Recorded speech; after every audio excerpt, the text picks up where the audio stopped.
Ngayon lang niya nalaman na hindi sila magkapantay ni Jin Hokang. Kaya, nang walang pag-aalinlangan, agad siyang tumakbo patungo sa Magic Circle para bumalik. Ngunit, syempre, hindi siya binigyan ni Jin Hokang ng pagkakataon. Eretiko, sa ngalan ng isang Diyos, hinahatulan kita ng kamatayan. Pagkasabi nito, iwinasiwas ni Jin Hokang ang kanyang kamay na nagdulot ng isang sinag ng liwanag na bumagsak mula sa langit, direktang kinuha ang buhay ng Demon Lord. Bumalik na tapos ko na ang aking misyon, ang aking kaluwalhatian, bumalik sa sagradong mundo. Ilang salita ang sinabi ng Demon Lord bago siya tuluyang namatay. Nang masaksihan ang eksenang iyon, ang mga natitirang demonyo ay parang mga ahas na walang ulo, natatakot at sumisigaw. Ano ang gagawin natin? Patay na ang Demon Lord. Nasira na ang Magic Circle para bumalik. Paano tayo makakabalik sa sagradong mundo? Sa wakas, tapos na, sabi ni Jin Hokang, pagkatapos ay pumasok sa isang vacant state, unti-unting nawawalan ng malay. Ang kanyang katawan ay nahulog pababa. Jinho! Nag-aalalang tumakbo si Jiang Churan at ang Azure Phoenix Squad. Mabilis na nag-utos ang vice-commander ng Snow Dragon Legion, mga priest, suriin niyo agad ang kondisyon ng katawan ni Jin Hokang.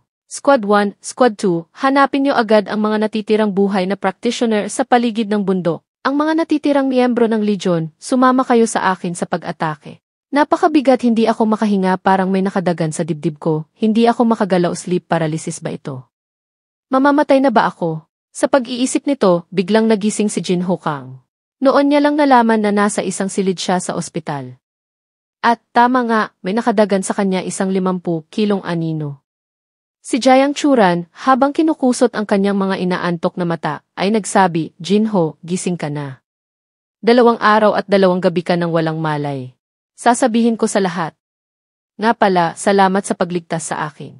Biglang hinalikan ni Jiang Churan ang pisngi ni Jin Hokang, pagkatapos ay nahihiyang tumalikod at umalis. Ang babaeng ito di. Walang magawang sabi ni Jin Hokang. Sa sandaling iyon, biglang lumitaw ang system panel. Pang-araw-araw na gawain, 200 push-ups, hindi kumpleto, 200 squats, hindi kumpleto, 200 sit-ups, hindi kumpleto. 2 araw akong natulog, nawala sa akin ang pang-araw-araw na gantimpala ng 2 araw. Tingnan natin kung mababawi ito ng gantimpala sa pagkumpleto ng achievement. Achievement Mission Destroy the Demon ay nakumpleto na. Ang kaukulang gantimpala sa misyon ay naipamahagi na. Binabati kita sa pagkuha ng AC Panandang Pandagdag, Rank Talent, Death Resistance. Death Resistance, ang iyong katawan ay kayang labanan ang kamatayan at mabilis na makakabawi sa anumang pinsalang natanggap. Binabati kita sa pagkuha ng S-Rank Magic Potion, Blessing Spirit Potion. Pagkatapos inumin, tataas ang swerte ng uminom sa loob ng 12 oras. Isang talent na kayang magpagaling ng pinsala. Ang ganitong uri ng talent ay mayroon sa bawat class, ngunit iba-iba ang epekto. Ngunit, dahil ito ay isang AC Panandang Pandagdag, rank talent na tinatawag na Death Resistance, tiyak na napaka-espesyal nito. Sa pag-iisip nito, tuwang-tuwa si Jin Hokang. Kumuha siya ng isang kutsilyo at walang pag-aalinlangan na bahagyang sinaksak ang kanyang dibdib. Pagkatapos ay inalis ang kutsilyo at hinintay ang resulta. Tiningnan niya ang sugat na gumagaling sa bilis ng liwanag at hindi maiwasang mamangha. Gumaling sa loob ng 2 segundo. Ang galing! Sa ganitong sitwasyon, sa panahon ng labanan, hindi ako maapektuhan ng mga ordinaryong pinsala. Ang aking survivability ay tumaas din paano kung isang malubhang pinsala. Sa pag-iisip nito, naglabas si Jin Hokang ng isang palakol. Ngunit, pagkatapos ng ilang pag-iisip, hindi siya nangahas na maglaro at itinago ang palakol. Nagpatuloy siya sa pag-aaral ng gantimpala, ang Blessing Spirit Potion, na nagpapataas ng swerte. Swerte! Gaano kalaki ang itataas? Makakapulot ba ako ng isang legendary level na sandata sa labas? O random na matutulungan ang isang matandang babae na isang fair job transfer practitioner? O bigla na lang makakabili ng isang top tier na equipment sa tabi ng daan? Isang divine potion na maaaring magbukas ng walang katapusang posibilidad, gagamitin ko ito sa susunod. Habang isasara na ni Jin Hokang ang sistema, isang abiso ang nakaakit sa kanyang atensyon. Holy Flame Light Wheel a rank, nag-iipon ng isang Holy Flame Light Wheel sa paligid ng katawan na nagbibigay sa sarili ng kakayahang kontrolin ang fire element. Pinapataas ang fire at light damage ng sarili at mga kalapit na kasamahan ng 20%. Ang epekto ay tumatagal sa isang tiyak na panahon. Holy Flame Light Wheel. Ano ito? Naalala ni Jin Hokang ang sandali ng labanan sa Demon Lord. Ito ay noong Protection of the Holy Angel is panandang pandagdag, rank. Holy Angel's Protection nakatali sa gumagamit. Ang iyong light system ay lubos na pinahusay. Ang epekto ng lahat ng light at divine system skills ay lubos na tumaas. Holy Flame Light Wheel at rank, nag-ipon ng isang Holy Flame Light Wheel sa paligid ng katawan na nagbibigay sa sarili ng kakayahang kontrolin ang fire element. Pinapataas ang fire at light damage ng sarili at mga kalapit na kasamahan ng 20%. Ang epekto ay tumatagal sa isang tiyak na panahon. Ang Holy Flame Light Wheel ay isang light system skill na maaaring mapahusay ng protection of the Holy Angel. Kapag ginamit ang Holy Flame Light Wheel, maaari nitong taasan ang damage ng light at fire system skills ng 40%. Kung gagamitin ko ang Light's Judgment, habang ginagamit ang Holy Flame Light Wheel, hindi ba't magiging isang dual element, lightning fire, mage ako? Habang malalim ang iniisip ni Jin Hokang, isang katok sa pinto ang nagpabalik sa kanya sa realidad. Isang estrangherong binata ang bumisita kay Jin Hokang. Pagkatapos umupo, nagpakilala siya. Ako ang vice-commander ng Snow Dragon Legion, ang mage na si Wang Liang. Estudyante Jin Hokang, sa pagkakataong ito, salamat sa iyo sa napapanahong pagpuksa sa demonic beast at pagsira sa teleportation circle. Kung hindi sana kami makakakuha ng ganito karaming bihag na demonyo. Mapagkumbabang sumagot si Jin Hokang, masyado po kayong mapagpuri. Ginawa ko lang po ang dapat kong gawin. Bakit po ninyo ako hinahanap? Dapat sana ang Legion Commander mismo ang pumunta para pasalamatan ka, pero abala siya ngayon, kaya ako ang pumalit sa kanya. Ang iyong huling atake, kahit na sinira nito ang kalahati ng Dark Veil Valley, ang mga bakas ng pagdating ng demonyo ay perpektong napanatili. Natuklasan ng Legion ang sikreto ng mga demonyo. Ang Legion Commander ay nag-report na sa mga nakatataas. Pagkasabi nito, kumuha siya ng isang bola. Nang ma-activate ang bola, ang buong silid ay naging isang virtual space na may lahat ng uri ng mga item na lumitaw sa harap ni Jin Hokang. Ang mga resources ng Snow Dragon Legion ay naipon dito sa loob ng daan-daang taon. Huwag kang mahiya, sabihin mo lang sa akin kung ano ang gusto mo, masiglang sabi ni Wang Liang. Tiningnan ni Jin Hokang ang lahat at hindi maiwasang mamangha. Mayroon pang ang S-rank na mga makalangit na kayamanan. Pagkatapos ng ilang paghahanap, nagtanong si Jin Hokang, Vice-Commander Wang, mayroon ba kayong S-rank na Extreme Cold Ice Lotus sa inventaryo ng Snow Dragon Legion? Sandali, hahanapin ko. Gumawa ng ilang operasyon si Wang Liang, pagkatapos ay itinuro ang screen at nagtanong, ito ba? Eksakto, tuwang-tuwang sumigaw si Jin Hokang. CJ! Sa labas, pilit na pinapakita ni Wang Liang na okay lang siya, ngunit sa loob, umiiyak siya. 100 milyong contribution points katumbas ng 3 taon kong sahod. Kailangan kong ipabayad ito sa Legion Commander. Ang Extreme Cold Ice Lotus ay nasa main headquarters, warehouse, kaya kailangan mong maghintay dito ng ilang araw. Kung nababagot ka, aayusin ko na may kasama kang manghuli ng mga demonic beast sa mountain range. Habang nagsasalita, malamig na lumakad si Wang Liang patungo sa pinto. Ngunit, sa isang sulok na hindi nakikita ni Jin Hokang, hindi niya mapigilang umiti. Hahayaan kong sumama ang mga bata sa Legion kay Jin Hokang para manghuli ng mga demonic beasts, palakasin ang kanilang relasyon. Kapag si Jin Hokang ay naging isang top-tier na eksperto, ang Snow Dragon Legion ay makikinabang din ang operasyong ito ay perpekto. Habang si Wang Liang ay palihim na nagagalak, ang sumunod na sinabi ni Jin Hokang ay parang malamig na tubig na ibinuhos sa kanya. Paumanhin po, bukas ay kailangan ko nang bumalik sa paaralan para sa freshman competition. Ipadala niyo na lang po ang Extreme Cold Ice Lotus sa aking dormitoryo. Nakalimutan ko, estudyante pa pala siya. Bumuntong hininga si Wang Liang at sumagot, ang Extreme Cold Ice Lotus ay darating sa iyong lugar sa loob ng 2 araw sa Suhang University, Dormitoryo 001. Kung makakatagpo ka ng anumang problema na hindi mo malutas sa Tempest Mountain Range sa hinaharap, tiyaking makipag-ugnayan sa Snow Dragon Legion. Pagkasabi nito, umalis siya. Napaupo si Jin Hokang sa sofa at hindi mapigilang umiti ng masaya. Ligtas na si Yuna. Dapat ko talagang pasalamatan ang demonyong iyon. Kung hindi dahil sa kanya, hindi ako magkakaroon ng pagkakataon na makuha ang Extreme Cold Ice Lotus mula sa inventaryo ng Snow Dragon Legion. Tiningnan niya ang orasan at naisip, malapit ng magnegatibo 12. Kailangan ko munang tapusin ang pang-araw-araw na gawain ngayon. Sa Azure Phoenix Squad, paglabas ni Suking Lian sa banyo, pinalibutan siya ng kanyang mga kasamahan at nagmakaawa, "Leader, gusto naming imbitahan si Jinho na sumali sa Azure Phoenix Squad. Sa tingin mo, okay lang ba?" Walang pakialam na sinabi ni Suking Lian, sa tingin ko, hindi siya papayag.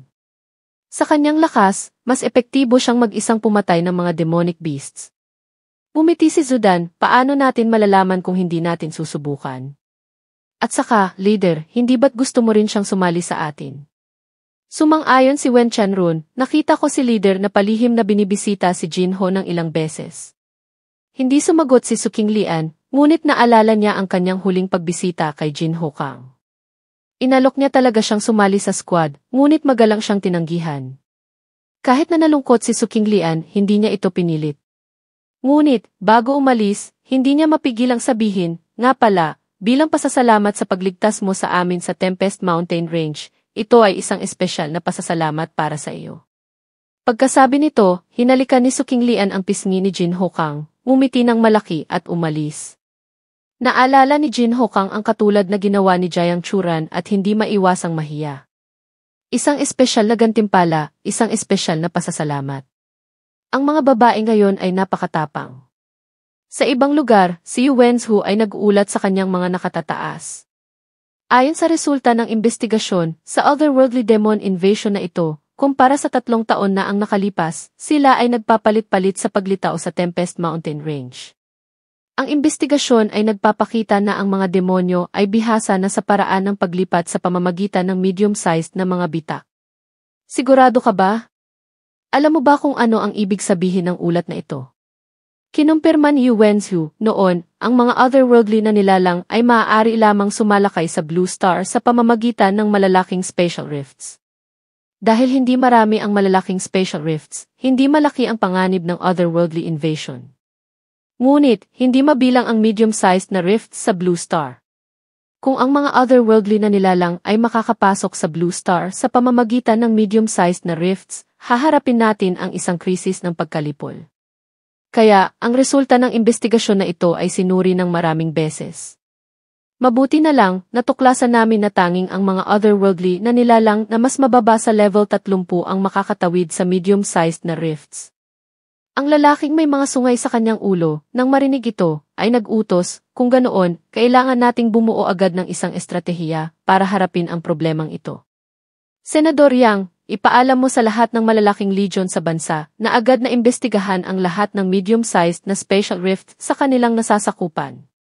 Senador Zhang, dumalo ka sa susunod na United Nations General Assembly para i-report ang natuklasang ito at tingnan ang reaksyon ng ibang mga bansa.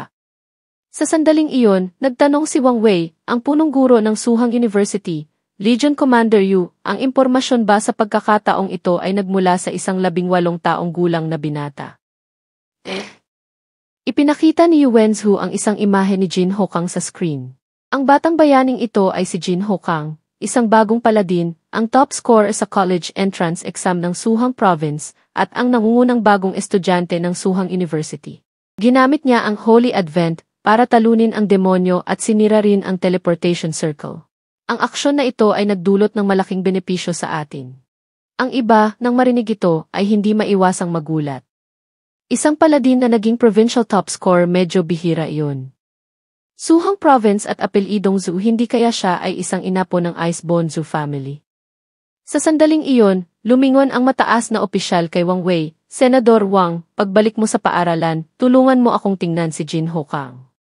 CJ, kung siya ay isang magandang binhi, tandaan mong ipaalam sa amin. Huwag mo siyang itago, biro ng isang tao. Palihim na hinangaan ni Yu Wenzhou si Jinho Kang. Lahat sila ay mga nangungunang eksperto sa bansa. Kung makuha niya ang kanilang pabor, tiyak na ang kanyang hinaharap ay magiging maliwanag. 2 araw ang lumipas. Opisyal na nagsimula ang freshman competition. Isang lumilipad na robot ang umikot sa Suhang University, nag-aanunsyo, mga estudyante, ang freshman competition ay magsisimula ng 10 oras ng umaga. Pakiusap, pumunta sa sports field sa lalong madaling panahon. Malapit na ang oras. Si Gumang, ang dekano ng War Academy, na kumakatawan sa panel ng mga hukom, kasama ang mga dekano mula sa Weaponry Academy, Elemental Academy, Tactics Academy, at Logistics Academy, ay tumayo para magsalita. Ako si Humang, ang dekano ng War Academy. Maligayang pagdating sa Suhang University. Ang freshman competition na ito ay nahahati sa dalawang yugto. Ang unang yugto ay isang Secret Realm Challenge. Ang ranking ay pagbabatayan sa kahirapan at oras ng pagkumpleto. Ang pangalawang yugto ay isang Free Challenge. Bawat isa ay may 3 pagkakataon na hamunin ang mga may mas mataas na ranggo. Ang matagumpay ay magbabago ng ranking. Habang nagsasalita si Humang, si Sumini na nakatayo sa tabi ay hindi mapakali. Bakit wala pa sina Jin Hokang at Jiang Churan? Kung hindi sila darating, mawawalan sila ng karapatang sumali sa freshman competition. Hindi ko dapat sinabi sa kanya ang tungkol sa Extreme Cold Ice Lotus nang wala pang katiyakan. Ngayon, malapit nang masira ang lahat. Hindi lang si Sumini ang nakapansin sa pagkawala ni Jin Hokang. Ang ibang mga estudyante, nang hindi makita si Jin Hokang, ay nagsimulang magbulungan. Nakita niyo na ba si Jin Hokang? Hindi. Nakalimutan na ba niya ang freshman competition? Possible. 1 buwan na siyang hindi bumabalik sa paaralan. Magandang balita. 1 kalaban ang agad na na-eliminate. Si Shen Lingfeng, na nakatayo sa karamihan, ay palihim na ngumiti. Jin Hokang, hindi ka nag-ensayo sa paaralan, sinayang mo ang 1 buwan. Ngayon, wala ka man lang lakas ng loob na sumali sa freshman competition. Ang isang pagkakataon na nasa harap mo na ay hindi mo pa sinamantala. Kawawa ka talaga. Sunod, ang unang yugto ng freshman competition, ang Silver Secret Realm, Pheromone's Lair, ay bubuksan na. Nang matapos magsalita si Humang, bumukas ang gate patungo sa Secret Realm. Isang itim na apoy ang bumulwak, bumalot sa malawak na espasyo. Ang sukat at lakas ng mga bagong estudyante sa pagkakataong ito ay ang pinakamalakas sa kasaysayan. Upang maipakita ng lahat ang kanilang buong lakas, bukod sa mga antas na madali, mahirap at bangungot, isang espesyal na A-based difficulty ang idinagdag. Isang estudyante, nang marinig ito, ay hindi maiwasang matuwa. Binuksan na ang A-based difficulty. Hindi nakapagtataka na ang gate ng Secret Realm ay nag-aapoy. Impossible. Naaalala ko na ang A-based difficulty ay 10 beses na mas nakakatakot kaysa sa bangungot. May magandang palabas na mamaya. Tiyak na tatapusin ko ang A-based level na dungsyon. Habang nagsasalita, nagsimulang maghanda ang mga estudyante, dala ang kanilang pinakamahusay na equipment, magic potions, at mga sandata. Umalis na. Pagkasabi ni Humang, lumitaw ang impormasyon tungkol sa Secret Realm. Secret Realm, Pheromone's Lair. Level, 12 tandang bawas 19. Difficulty, simple, hard, nightmare, abyss, maaring piliin. Kinakailangang bilang ng tao, 1 tandang bawas 6. Tandaan, sa isang madilim at malungkot na gubat, nakatira ang isang grupo ng mga mababangis na pheromone. Sinasabing ang katawan ng tao ay hindi man lang kayang punuin ang tiyan ng isang maliit na pheromone. Pagkatapos noon, lahat ng mga bagong estudyante ay na-teleport sa loob ng Secret Realm. Tiningnan ni Humang ang mga screen na lahat ay nagpapakita ng pagpili sa Nightmare o Abyss difficulty at bumulong, hindi masama, hindi masama. Lahat sila ay mga batang puno ng sigla, positibong sumusulong. Sa sandaling iyon, napansin ni Humang ang isang bagay na kakaiba. Bakit hindi ko makita ang serial number 001 at 003? Nag-atubiling sumagot si Sumini, report DN. Ang 001 at 003 ay pumunta sa Tempest Mountain Range para magsanay at hindi pa bumabalik. Nag-iwan sila ng mensahe. Galit na sumigaw si Humang, ang freshman competition ang magpapasya sa direksyon at cultivation resources sa hinaharap. Paanong nahuli sila sa isang mahalagang bagay? Bata pa lang, nagiging mayabang na dahil sa kanilang mataas na ranking, hindi alam ang kanilang lugar. DN, si Jin Hokang ay hindi ganoong klaseng tao. Siya ay dahil di. Sinusubukang ipagtanggol ni Sumini si Jin Hokang, ngunit bago pa siya makatapos magpaliwanag, pinutol siya ni Humang. Ang mga ganyang estudyante ay kailangang turuan ng leksyon. Kung hindi sila darating, hindi na kailangang sumali. Direktang ilagay sila sa huling ranggo. Sa sandaling iyon, si Jin Hokang, na buhat-buhat si Jiang Churan, ay humihingal na tumakbo. Paumanhin po, nahuli kami. Pagkasabi nito, siya at si Jiang Churan ay direktang pumili ng Abyss difficulty. Pagkatapos, mabilis silang na-teleport sa loob ng Dungsyon. Nakarating ka na sa Pheromone's Lair. Pinili mo ang Abyss difficulty. Tandaan, ang mga halimaw sa Abyss difficulty ay sobrang baliw. Pakiusap, mag-ingat sa paggamit ng pagkakataong bumalik. Sana ang difficulty ay ayon sa sinasabi. Pagkasabi ni Jin Hokang, ginamit niya ang sunod-sunod na buffs tulad ng Dawn's Blessing, Blessing of Courage, God's Gift, at Guardian's Gift habang kinukuha ang kanyang sandata, handa ng lumaban. Halimaw, Pheromone Warrior.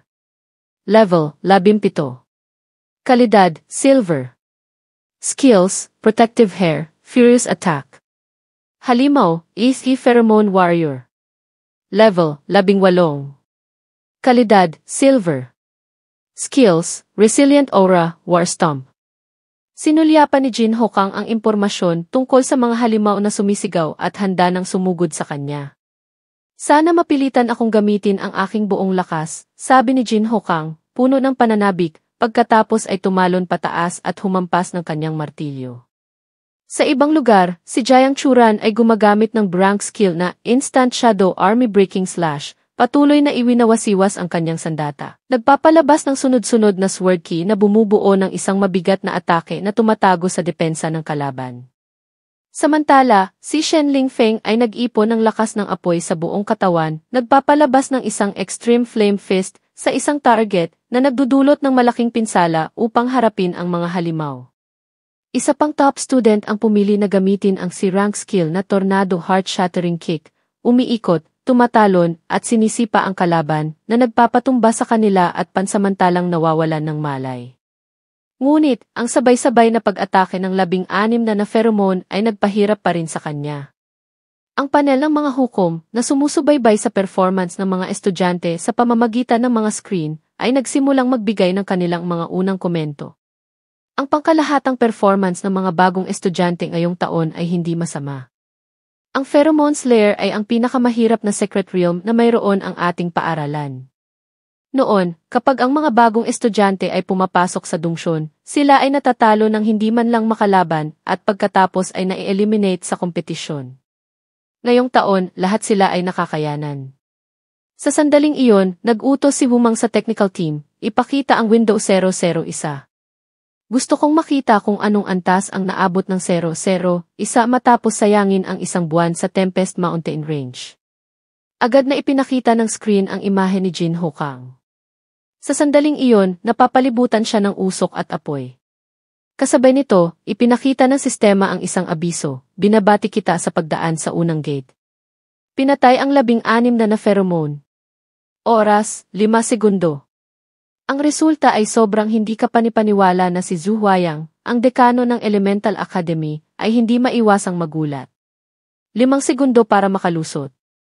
Bakit nakakuha si Jin Hokang ng pinakamalakas na epekto ng apoy sa paggamit lamang ng support skill na Holy Flame Light Wheel para direktang patayin ang mga halimaw?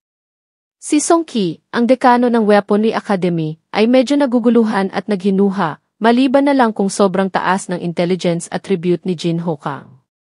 Ito ang unang beses na nakita ni Wumang ang ganitong eksena, kaya hindi siya nangahas na magbigay ng konklusyon. Maingat niyang sinuri ang dahilan.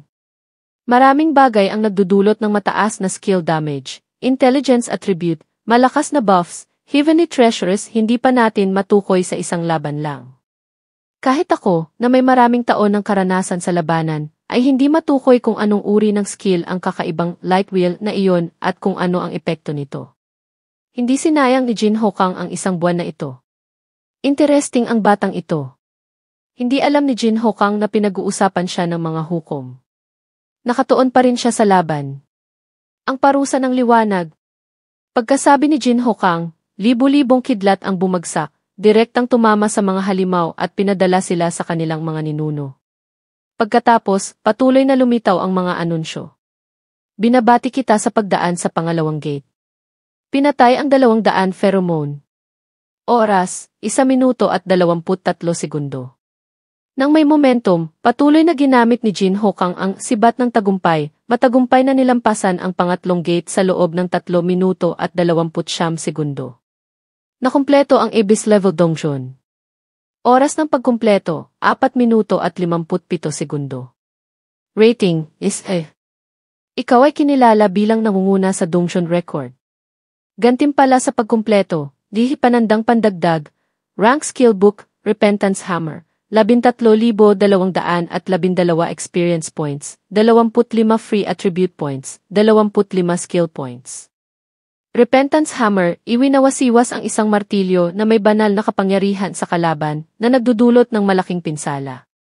Bilang unang taong nakakumpleto, na-unlock mo ang isang talent achievement. Pumili ng isa sa 3 sumusunod.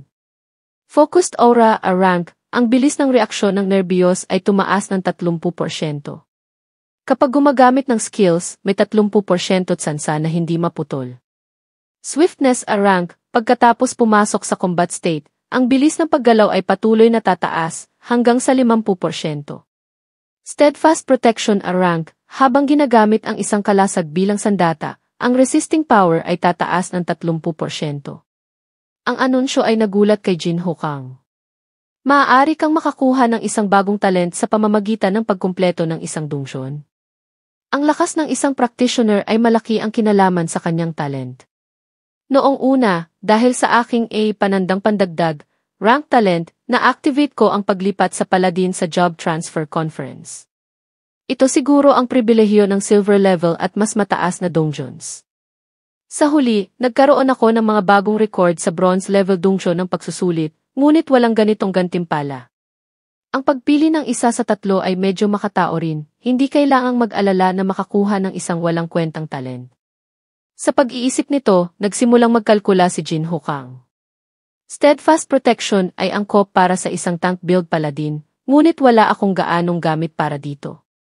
Ang Swiftness ay hindi masama, ngunit medyo mas mababa kaysa sa Focused Aura. Sa totoong labanan, mula sa pagkakita sa kalaban hanggang sa pag-atake at pag-counterattack, maraming oras ang kailangan. Kung mas malakas ang kalaban, mas mabilis ang atake. Kaya, mas mahalaga ang bilis ng reaksyon ng nerbiyos. Ang labanan ay pabago-bago. Ang Focused Aura ay maaaring mabawasan ang panganib na maputol ang skills at maaaring gamitin bilang isang game changer. Sa sandaling iyon, isa pang gate na puno ng itim na aura ang bumukas. Kasabay nito, isang anunsyo ang lumitaw sa gate na kumpleto na ang Abyss Level Dungeon. Gusto mo bang i-activate ang bonus gate? Isang aura na nakakainis ang nagmumula sa teleportation gate. Sana ang bonus gate ay makapagpasaya sa akin ng kaunti. Puno ng pag-asa, walang pag-aalinlangang pumasok si Jinho Kang sa gate. Sa labas, ang performance ni Jinho Kang ay muling nagpamangha sa mga hukom. Bawat isa ay nagbigay ng komento batay sa kanilang espesyalidad. Medyo brutal ang kanyang fighting style. Perpektong kontrol sa mga elemento. Mabilis na pag-iisip, malakas na kakayahang umangkop. Ang Abyss Level Dungeon ay hindi na sayang. Si Jinho Kang ay napaka-versatile. Hindi lang siya bihasa sa napakalakas na attack magic, kundi isinasaalang-alang din niya ang kakayahang palakasin ang kanyang sarili. Kahit ang kanyang close combat ay nakakagulat din. Ngunit, ang mga skills ng paladin ni Jinho Kang ay masyadong komprehensibo. Ang pag-level up sa ganitong paraan ay magdudulot ng malaking gastos, at ang resulta ay maaaring maging pangkaraniwan. Sumang-ayon si Wumang sa sinabi ni Zhang Ling, ang dekano ng Tactics Academy. Yigsat, ito ay talagang isang problema. Pagkatapos ng freshman competition, personal ko siyang kakausapin. Nang marinig ito ni na Song Qi at Zhu Huayang, nagsimula silang mag-agawan. Dian Wu, hindi pa nagpapasya si Jinho Kang kung aling akademya ang papasukan niya. Kung saan man siya pumili, dapat ang dekano doon ang magsabi sa kanya. Tama iyan. Ang lahat ay dapat maghintay hanggang sa pumili si Jinho Kang ng isang akademya. Si Jinho Kang ay napakagaling sa elemental magic, napakaangkop sa elemental academy. Nagsisimula na silang mag-agawan.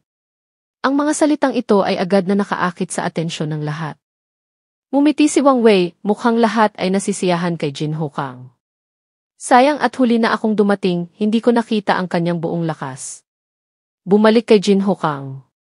Pagpasok pa lang niya sa bonus gate, isang malungkot at nakamamatay na eksena ang lumitaw sa kanyang harapan.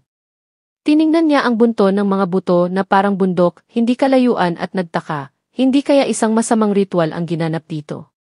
Tinitigan niya ang kalansay sa trono sa tuktok ng bunto ng mga buto at sumagot sa kanyang sarili, ang mundong ito ay may God of Light, natural na may katumbas na Evil God.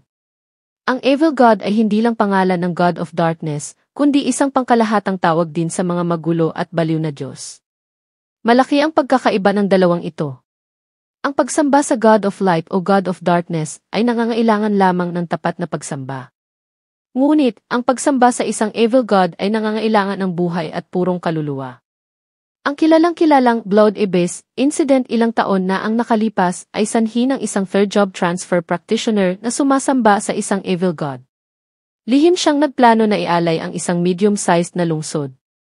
Milyon-milyong buhay ang nawala sa isang gabi, at sa isang iglap, tumaas ang kanyang level mula 54 hanggang 89.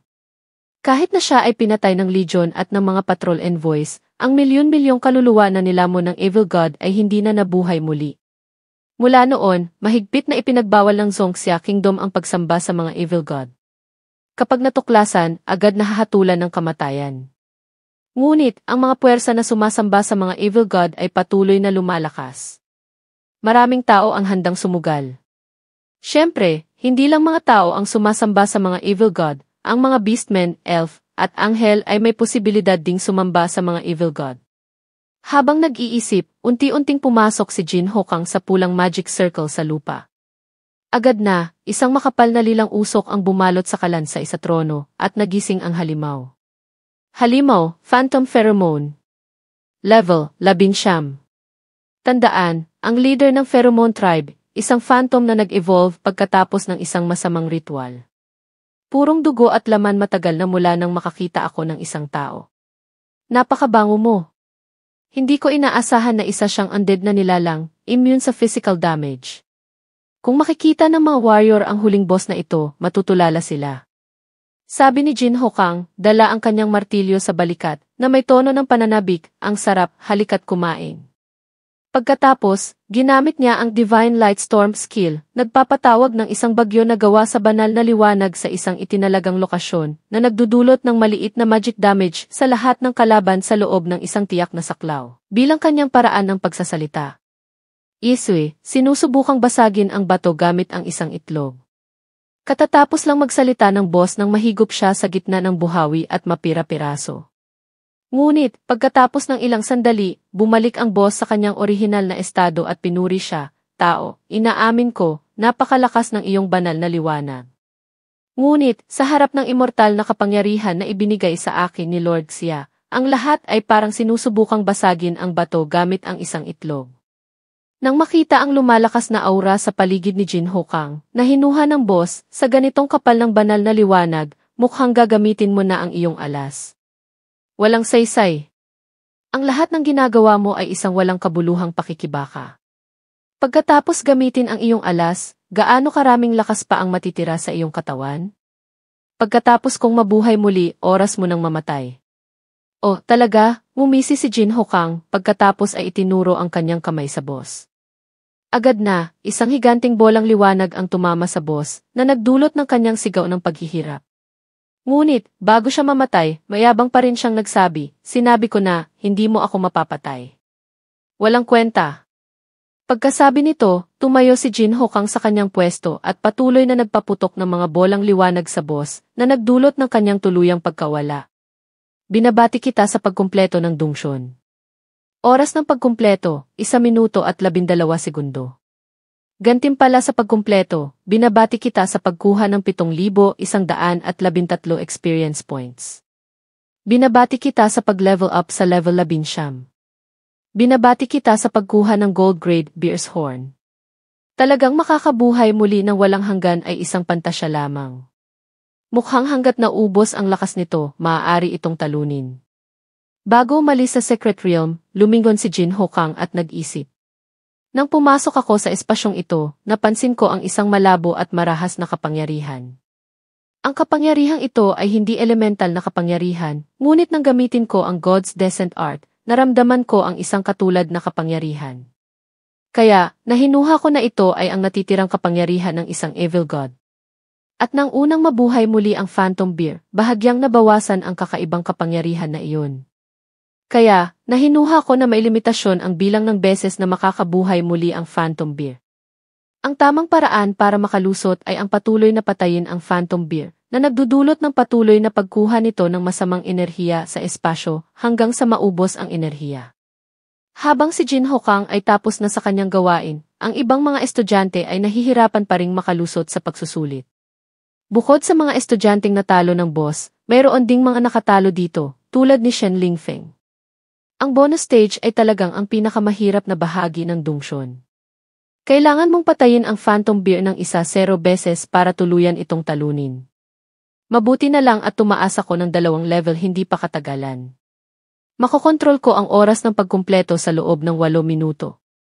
Sa pag-iisip nito, palihim na nagalak si Shen Lingfeng, pagkatapos ay mabilis na umalis sa Dongshon.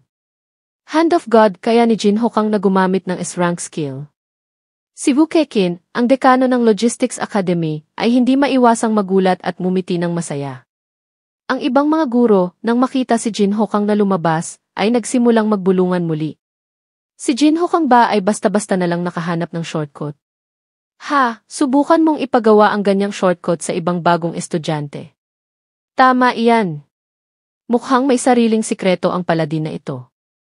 Ang S-rank skills ay hindi isang bagay na maaaring makuha ng isang estudyante mula sa isang liblib na lugar. Hindi kaya eh. Bago pa matapos magsalita ang guro, narinig niya ang makahulugang ubo ng punong guro. Agad siyang tumahimik. Ngunit hindi niya maiwasang maguluhan. Bakit pinoprotektahan ng punong guro ang isang estudyante? Sa sandaling iyon, si Sumini, na nakatitig kay Jin Hokang, ay biglang sumigaw, may mali sa kanyang level. Bakit siya level 11? Ang iba, nang marinig ito, ay nagsimulang magbulungan muli. Level 11 talaga? Noong inilabas ang ranking ng pagsusulit, si Jin Hokang ay level 13 lang. Kahit na isang Abyss level Dongshon, hindi siya makakataas ng 6 na level ng ganoon kabilis. Nakakatakot ang taong ito. Alam ko ang ilang detalye tungkol dito, paliwanag ni Wang Wei. Pagkatapos ng ulat, umalis si Jin Hokang sa paaralan para manghuli ng mga halimaw at mag-level up. Si Jin Hokang ay maraming nakuha mula sa kanyang paglalakbay sa Tempest Mountain Range. Nang pumasok siya sa Dongshon, level 18 na siya. Kayang-kaya niyang talunin ang Flame Demon Legion. Ang freshman competition para sa kanya ngayon ay napakadali na. Kung hindi dahil sa freshman competition ang batayan para sa pamamahagi ng resources, baka hindi pa siya dumalo. Paglabas pa lang ni Shen Lingfeng sa Dongshon, nakita niya si Jin Hokang na nakatayo na sa labas. Hindi niya maiwasang magulat. Bakit siya nandito? Hindi kaya natapos na niya ang Dongshon bago ako? Sa pag-iisip nito, nilinlang niya ang kanyang sarili. Impossible. Tiyak na nabigo siya sa challenge sa bonus stage at maagang umalis. Dala-dala ko ang karangalan ng 8 malalaking pamilya ng Jiangning. Hinding-hindi ako matatalo sa isang tao mula sa isang mahirap na lugar sa Hilaga. Sabi ni Shen Lingfeng sa kanyang sarili, pagkatapos ay itinigil ang kanyang skill at bumalik sa kanyang normal na anyo. Pagkatapos, isang malamig na tingin ang ipinukol niya kay Jin Hokang nang hindi man lang bumati, na nagpagulo kay Jin Hokang. Ang galit niya. Hindi kaya hindi niya natapos ang Dongshon? Sa sandaling iyon, narinig niya ang isang sigaw hindi kalayuan. Agad na lumingon si Jin Hokang at nakita si Jiang Churan na nahuhulog mula sa gate ng Dongshon. Ingat, sigaw ni Jin Hokang at mabilis na tumakbo para saluhin si Jiang Churan.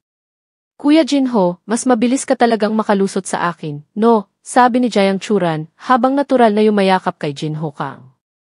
Kuya! Naguguluhang tumingin si Jin Hokang kay Jiang Churan.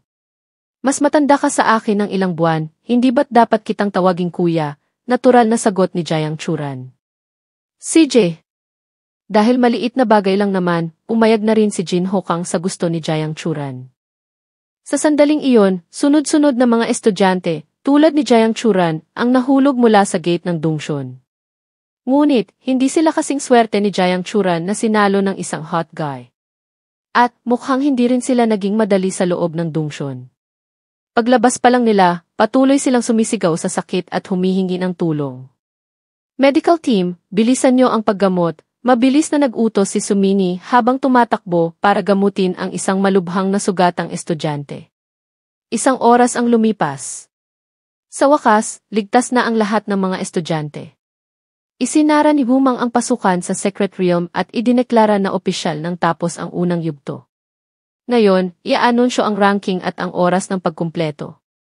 Sa wakas, i-anunsyo na. Hindi na ako makapaghintay, mayabang nang umiti si Shen Lingfeng. Ngunit, nang mabasa niya ang listahan ng mga resulta, biglang sumimangot ang kanyang mukha. Top 1, Jin Hokang. Oras ng pagkumpleto ng Dongshon, 4 minuto at 57 segundo. Oras ng pagkumpleto ng bonus stage, 1 minuto at 12 segundo.